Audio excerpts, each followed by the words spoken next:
Nah, sepsis itu apa sih, Dok? Sepsis itu adalah suatu infeksi. Nah, infeksinya ini beredar di seluruh tubuh. Bahkan dapat menyebabkan gangguan berbagai fungsi organ dan sampai menimbulkan kematian. Gimana nih mencegahnya, Dok?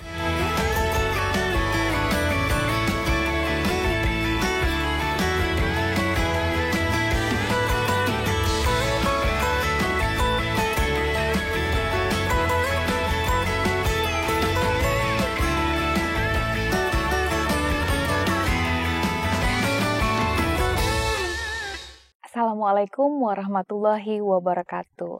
Halo Sobat Podcast IDAI, Ayah dan Bunda di seluruh tanah air, serta semua sejawat. Bersama saya, Dr. Tartila, spesialis anak konsultan.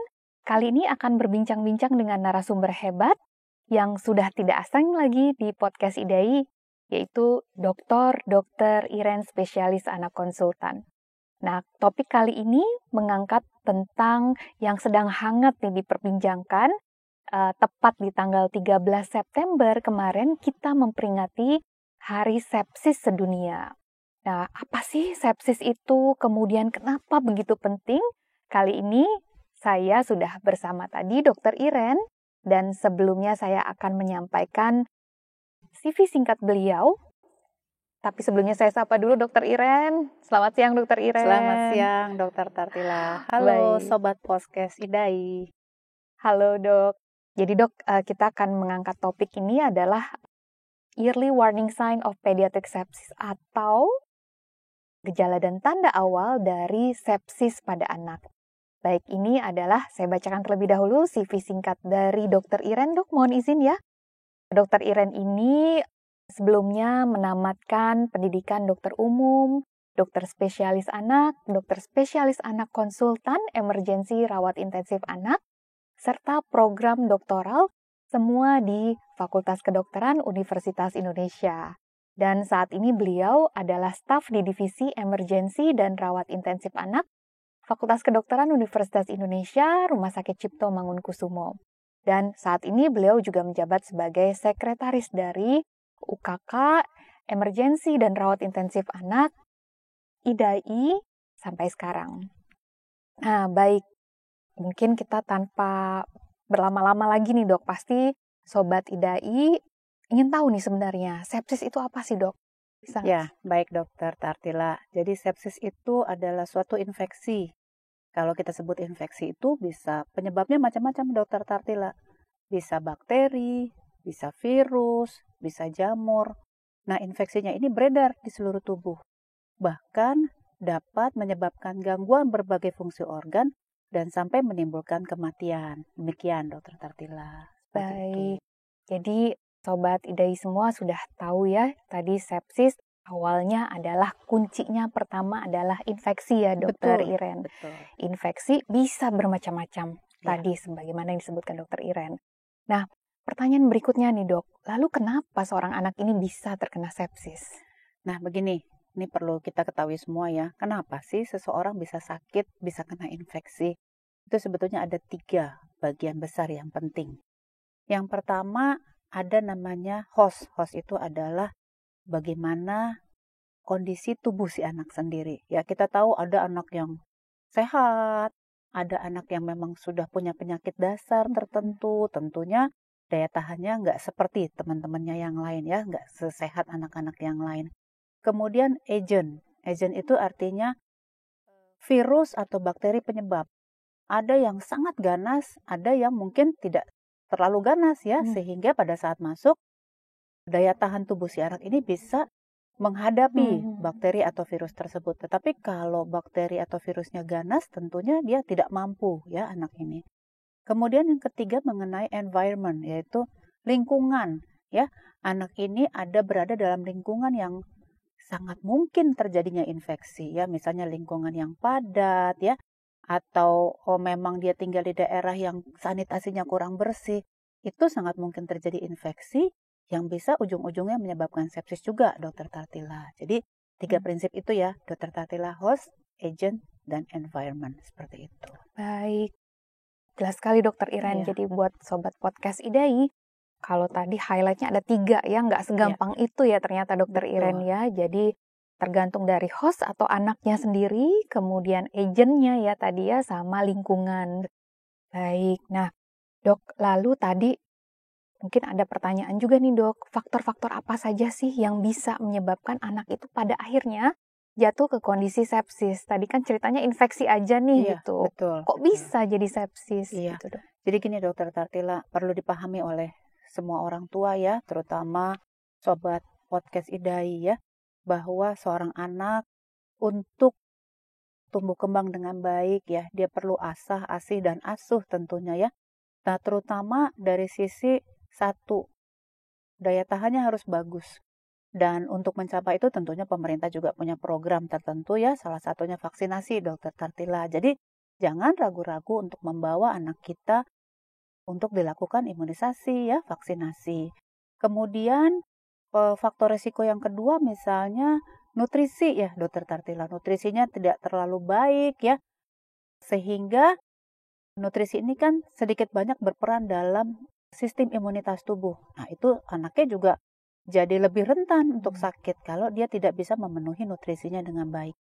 Kemudian memang ada anak-anak yang mempunyai kelainan, misalnya ada kelainan genetik tertentu, kelainan metabolik tertentu ya, atau memang dia ada beberapa penyakit kronik ya yang sering terjadi pada anak-anak, atau ada beberapa anak yang mengalami keganasan ya, sehingga anak ini sangat rentan untuk terjadi sepsis. Nah, seperti itulah beberapa faktor predisposisi yang memungkinkan seorang anak bisa mengalami sepsis. Ya. Itu Dokter Tartila. Oke, tadi Ya. highlightnya berarti nomor 1 nutrisi. Gizi si anak itu betul. ya. Sobat podcast IDAI, kemudian daya tahan tubuh ya. Daya tahan tubuh yang tadi bisa dibantu dengan imunisasi ya Dokter Iren ya. Kemudian yang ketiga adalah penyakit-penyakit yang mungkin diderita oleh seorang anak tadi yang memang ada sebelumnya. Nah, kemudian, bagaimana dok akhirnya sepsis ini kemudian bisa menyebabkan kematian? Jadi panjang ya jalannya ya dok ya. Jadi pada beberapa anak tertentu, kalau sekarang sih mungkin udah mainnya tingkat genetik kali ya Dokter Tartila. Kenapa sih ada orang atau ada seorang anak mungkin usianya sama, nutrisinya, status nutrisinya sama, berat badannya sama gitu ya. Ada satu yang terkena infeksi bisa mengatasi gitu ya. Ada anak lain yang ya dia tidak mampu, sehingga bisa terjadi reaksi-reaksi yang tadi seperti saya bilang bisa mempengaruhi kegagalan fungsi berbagai organ ya. Nah, sebetulnya yang paling sering terkena itu adalah organ-organ besar tubuh ya. Yang kita harus curiga nih, misalnya Dokter Tila, dia mengalami sepsis apa tidak. Yang pertama, kita lihat ada 3, ingat aja Dokter Tartila, susunan saraf pusat, susunan sistem respirasi, dan yang ketiga sistem kardiovaskuler ya. Jadi kalau di susunan saraf pusat, tentunya banyak hal yang bisa kita nilai, misalnya kesadaran tuh penting sekali ya. Pastilah orang tua paham anaknya sadar atau tidak sadar atau penurunan kesadaran. Kadang-kadang ada orang tua yang bilang, ini anak saya nggak seperti biasanya nih dok, gitu ya. Mungkin bukan benar-benar yang tidur keplek gitu ya Dokter Tartila, tapi yang kesadarannya tidak seperti yang normal, pasti orang tuanya sangat paham. Misalnya biasanya lincah, bisa lari-lari, tiba-tiba kok diam aja atau ngantuk-ngantuk gitu ya. Jangan hanya dibilang ngantuk ya, kalau ngantuk malam ya mungkin wajar ya Dokter Tartila. Tapi kalau sepanjang hari gitu ya, nah itu mesti kita curigai ya. Kemudian untuk sistem respirasi ya, tentunya kita semua bisa mengamati ya. Orang tua itu kan pengamat anak yang baik ya. Anaknya kena apa, dia langsung ada feeling nih, anak saya kok di luar dari yang kebiasaannya. Untuk sistem respirasi, paling sering yang penting pertama kita lihat sesak ya. Sesak itu napasnya cepat, terus kemudian bisa dikenali dengan ada napas cuping hidung ya, Dokter Tartila. Saya nggak bisa contohin di sini, nggak apa-apa ya, Dokter. Nggak apa-apa dok. Baik. Jadi napas cuping hidung, jadi ada cuping hidungnya ikut sebagai usaha napas yang meningkat ya pada seorang anak itu. Lalu kita bisa lihat dia kesulitan mengambil napas ya. Ada otot-otot bantu napas yang harus berkontraksi atau harus berusaha sedemikian untuk mengambil napas. Nah, itu hal-hal seperti itu bisa kita amati di rumah ya, pada anak-anak kita. Nah, yang terakhir adalah sistem kardiovaskuler. Kardiovaskuler ini yang paling mudah kita lihat 3 hal ya. Pucat nggak anaknya ya. Kemudian atau kalau kita lihat lagi ada kebiruan nggak misalnya ya. Atau ada satu lagi yang sering ada perubahan pada kulitnya. Kulitnya terlihat seperti bercak-bercak ya. Yang sebelumnya tidak ada gitu ya. Mungkin susah ya saya gambarkan di sini. Tetapi yang terlihat paling sering itu ya 2 hal tadi di atas. Nah, sehingga pada beberapa anak ini, pada anak-anak kita bisa melihat 3 hal tersebut. Nah, 3 hal ini dikenal sebagai suatu istilah yang kita sebut sebagai SAGA. Namanya segitiga gawat anak. Saga Gitu ya, ya. Dok ya. SAGA. Jadi sistem susunan saraf pusat, sistem respirasi, dan kardiovaskuler. Seperti itu, mudah-mudahan sih membantu sobat podcast semua, ya, sobat podcast IDAI semua untuk bisa mengevaluasi anak-anak kita. Baik. Ya, ini jelas sekali ya sobat podcast IDAI. Jadi highlight-nya kenapa sih bisa mati? Karena kena 3 yang organ yang buat hidup ya, Dokter Iren ya. Satu tadi sistem saraf pusat tuh kita bisa bilang otak ya, Dok ya, buat sobat podcast IDAI ini. Otak, kemudian bagian jantung paru gitu ya, jantung parunya gitu. Jadi mungkin itu menjadi highlight untuk sobat podcast IDAI dan ayah bunda semua.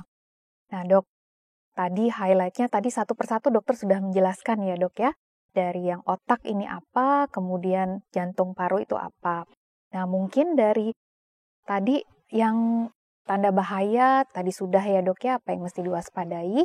Nah, kalau sudah ada, itu semua harus ada semua ya, Dok? Atau salah satu aja cukup, Dok? Oh, tidak, Dokter Tatila. Salah satu kita juga harus mulai mencurigai.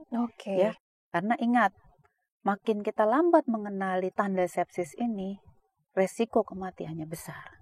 Oleh sebab itu, lebih baik kita mengenali ya satu saja dari antara ketiga itu sudah harus kita bawa ke pusat kesehatan. Seperti itu ya. Jangan sampai berlambat-lambat nih, Dokter Tatila. Karena tingkat kematian cukup besar.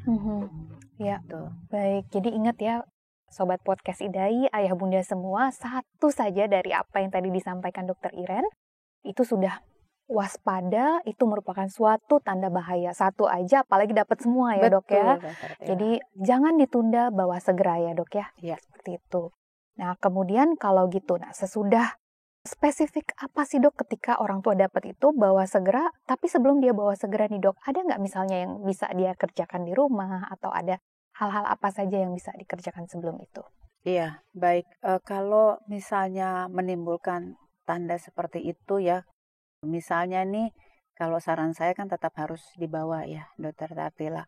Tetapi ada yang bisa dikerjakan ya. Pertama, mungkin dengan zaman pandemi ini orang punya yang ukur suhu ya, kemudian ukur saturasi punya nggak ya orang-orang di rumah? Rasanya semua sudah udah menjamur punya. Ya karena masa pandemi ini ukur-ukur saturasi ya namanya. Nah, kemudian yang penting gini, kalau misalnya anaknya sudah tidak sadar, jangan coba dikasih minum lagi. Ya, jangan dipaksa dikasih minum. Ayo bangun-bangun terus dikasih minum. Nah, itu nanti bisa terjadi kondisi tersedak atau masuknya zat-zat makanan atau cairan itu ke dalam paru-paru malah. Karena anaknya kan nggak cukup waspada untuk dia bisa minum dan makan karena kesadarannya turun. Itu jangan dipaksa atau usahakan seperti itu lagi ya. Kemudian saya rasa untuk pengobatan sih sebaiknya tetap harus dibawa ya, Dokter Tatila. Gitu. Baik, itu juga highlight ya, Dok ya. Kalau anak lagi nggak sadar, kelihatan ngantuk, seringkali itu dipaksa gitu. Terus sebaiknya jangan, untuk ayah bunda semua, jangan ditunda, langsung saja dibawa ya, Dok ya. Oke. Nah, Dok, pertanyaan berikutnya nih, Dok. Sebetulnya kalau udah kena sepsis, itu bisa sembuh nggak sih, Dok? Iya. Selama dia daya tahannya oke, kemudian ini yang orang tua harus tahu ya, Dokter Tatila. Jadi kemampuan anak menyerap obat-obat yang dikasih itu berbeda-beda, Dokter Tatila. Seperti tadi saya katakan, 2 anak nih umurnya sama nih, beratnya sama. Mengenai penyakit yang sama, bahkan kalau kita lihat kumannya mungkin sama gitu ya. Tetapi yang membedakan adalah di individu ini, di hostnya adalah kemampuan dia mengatasi infeksinya dari daya tahan tubuh dan kemampuan penyerapan obat. Jadi meskipun kita kasih obat sama dengan dosis yang sama, seseorang anak bisa bereaksi atau berespon dengan obat yang kita berikan, di mana anak lain, dengan obat ini dia nggak bisa, kemampuan untuk menyerap obatnya itu beda. Nah, itu adalah per individu yang harus kita juga kita juga ketahui ya, nggak bisa semuanya berespon dengan yang sama gitu. Meskipun kita punya protokol pengobatan tentunya Dokter Tartila ya. Nah, kemudian kalau dibilang bisa sembuh, iya bisa sembuh ya.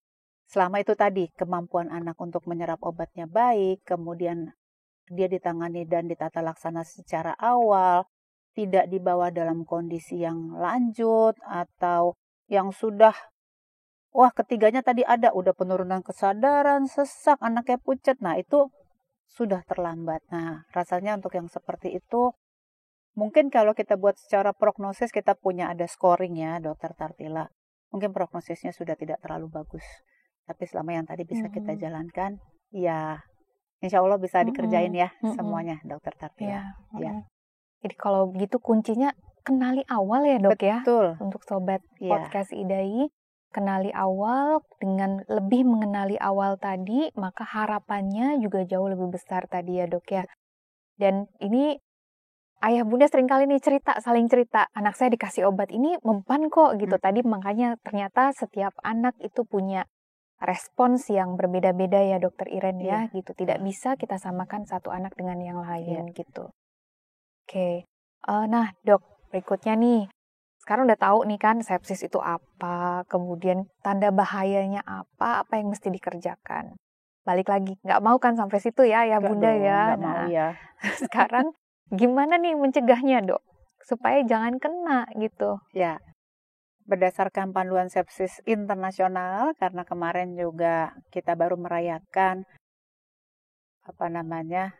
Hari Sepsis Sedunia di tanggal 13 September, kita diberikan suatu rambu-rambu ya untuk mencegah sepsis secara global.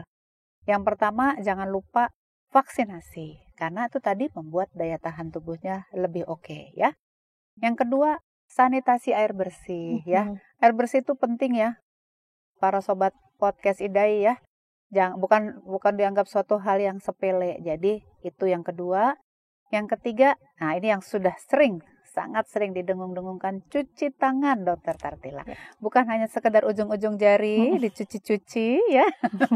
Tapi nanti kita akan peragakan cuci tangan. Mau ya Dokter Tartila nemenin saya untuk peragakan cuci tangan ya yang benar. Dan jangan lupa untuk persalinan yang aman. Nah, diharapkan dengan pencegahan infeksi, pencegahan sepsis, kita akan menyelamatkan nyawa. Demikian Dokter Tartila. Baik, jadi tagarnya nih ya dok ya, tagar terakhir kuncinya adalah cegah infeksi, cegah sepsis, selamatkan nyawa. Betul gitu. Sekali. Ya, baik. Jadi highlightnya tadi kalau kembali tadi Dokter Iren bilang, 1 vaksinasi. Berarti buat ayah bunda yang anaknya lihat kembali jadwal ya dok ya. Betul. Jadwal imunisasi anak saya kurang apa nih gitu, kejar ya. Apalagi COVID kemarin ya dok ya, mungkin banyak yang terlambat, takut ke rumah sakit gitu. Justru itu harus dilengkapi ya. Ayah bunda anaknya semua dibawa, lihat kembali jadwalnya udah lengkap apa belum. Betul. Kemudian yang kedua tadi adalah sanitasi. Sanitasi air bersih ya dok ya. Betul. Gitu. Jangan sepelekan air bersih gitu. Kemudian yang ketiga nih kita diajarin sama Dokter Iren cara mencuci tangan yang benar ya.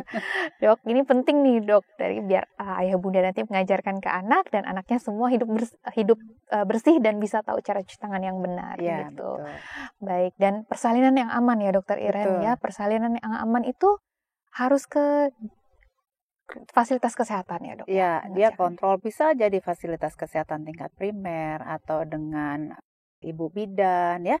Tetapi jangan lupa harus terkontrol dan biasakan pola hidup bersih itu menjadi bagian dari hidup kita sehari-hari gitu ya. Jangan acuh ya, jangan cuek, karena itu menyelamatkan banyak orang. Kalau apalagi ibu hamil, 2 akan sekaligus seperti itu. Iya. Dokter Tartila. Baik, terima kasih dok. Nah terakhir nih ya, pencegahan nih, aspek yang paling terbesar semuanya ya, sebelum kan kalau makin ke ujung tuh susah ya dok ya kalau sampai kena sepsis. Nah sekarang tadi pencegahan, dan yang bisa kita highlight saat ini adalah mencuci tangan yang benar. Nah seperti apa nih dokter Iren, kita diajarkan semua cara cuci tangan yang benar.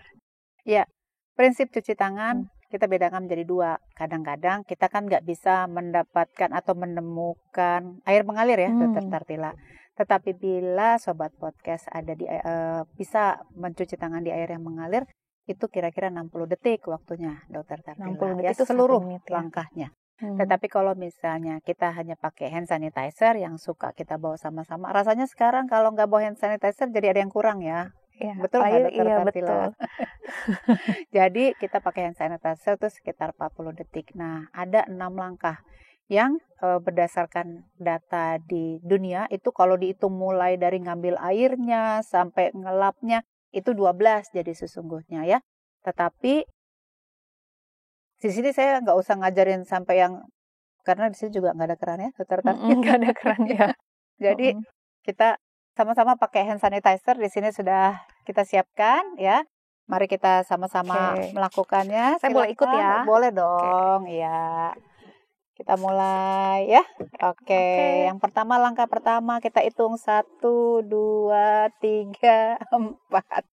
Lalu 1, 2, 3, 4. Dia balik Dokter Tartila. 1, 2, 3, 4. Dan jangan lupa jari-jari dalam. 1, 2, 3, 4. Nah, kemudian kita gerakan mengunci Dokter Tartila ya. 1, 2, 3, 4. Jangan lupa ibu jari. Oke. 1, 2, 3, 4. Nah, sampingnya lagi. 1, 2, 3, 4. Lapak tangan dan ujung-ujung jari. 1 gerakan melingkar. 2, 3, 4. Dan satu lagi. 1, 2, 3, 4. Dan tangan kita sudah bersih. Dan mencegah infeksi, mencegah sepsis, dan menyelamatkan nyawa ya dok. Baik, terima kasih nih dokter Iren. Nanti semakin jago kita bisa makin cepat ya dok makin ya. Cepat. Oh ya, tapi tadi langkah-langkahnya jangan lupa supaya bisa tadi bersih sempurna ya dok ya. Baik. Langkah-langkah itu bisa dilihat loh di mana dok? Di mana Dokter Tartila? Di Instagram IDAI. Di Instagram IDAI ya dok ya, ada di situ ya. Silahkan dilihat, dan kayaknya di pamflet dimanapun, kayaknya di tiap tempat kerja, bahkan di sekolah ya dok ya. Betul. Itu juga sudah ditampilkan gitu. Kalau itu diajarkan bahkan juga di sekolah. Baik dok, kita karena waktu nih ya dok ya, tinggal beberapa menit lagi. Dokter bolehkah memberikan kata penutup nih buat sobat IDAI, ayah bunda di sini, untuk topik kita kali ini? Baik, sobat podcast IDAI, ayah bunda semua ya. Kita diharapkan bersama-sama memerangi sepsis ini, mencegah sepsis, menyelamatkan nyawa. Kita bisa melakukan langkah awal dengan 3 hal tadi ya. Kita melihat kesadaran, sistem pernapasan, dan juga sistem kardiovaskuler. Dan jangan lupa melengkapi imunisasi dasar, kepatuhan cuci tangan, sanitasi air bersih, dan persalinan yang aman. Diharapkan kita semua bisa tercegah dari infeksi, tercegah dari sepsis, dan menyelamatkan nyawa. Demikian Dokter Tartila. Terima kasih banyak Dokter Iren untuk perbincangan yang sangat bermanfaat sekali ini dok, terutama untuk sobat IDAI dan ayah bunda semua yang nonton nih gitu. Nah baik dok, sekali lagi ya, hashtagnya adalah cegah infeksi, cegah sepsis, dan selamatkan nyawa ya. Itu, dan tadi cuci tangannya jangan lupa. Ya betul ya Dokter Iren. Baik, dan akhirnya kita sampai di penghujung IDAI Podcast kali ini. Sampai jumpa di IDAI Podcast yang berikutnya, pasti dengan topik-topik yang tidak kalah serunya nih Dokter Iren. Pastinya.